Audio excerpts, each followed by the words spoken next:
The challenge is that we have to, by the time we become 147, we have to become a $30 trillion economy with a per capita income of 18,000.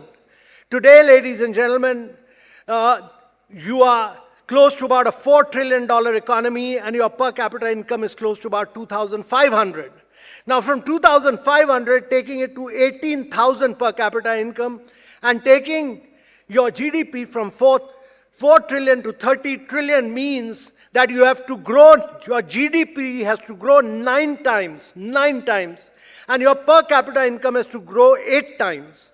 And this would require, to my mind, this would require sustained growth of about 8 to 10% per annum for the next 30 years.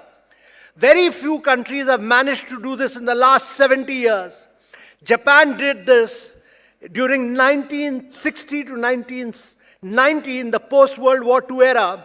Later, between 1960 and 1990, South Korea, Taiwan, Singapore did it. And between 1990 to 2010, China has done it. Now, when these countries were growing and expanding, global trade was growing.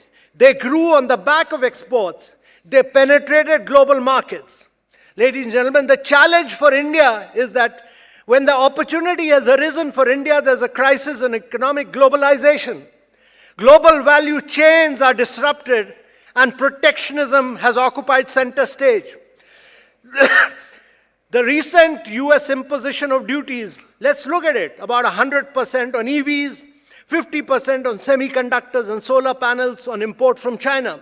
And there is an economic war on account of China subsidizing its industries and creating global oversupply. Look at their global penetration.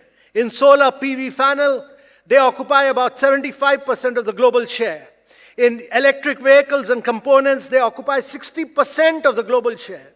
In batteries, they occupy 70% of the global share. And all this is that because the state is subsidizing their manufacturers, and they are penetrating global markets.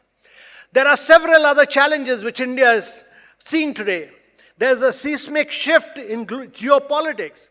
There's a return of great power conflict in the heart of Europe. We have a war going on for 3 years. Middle East is up in flames. There is a severe humanitarian crisis. And there's a great concern, a huge impact on food, fuel, and fertilizer. If you like the video, do like, comment, share, and subscribe.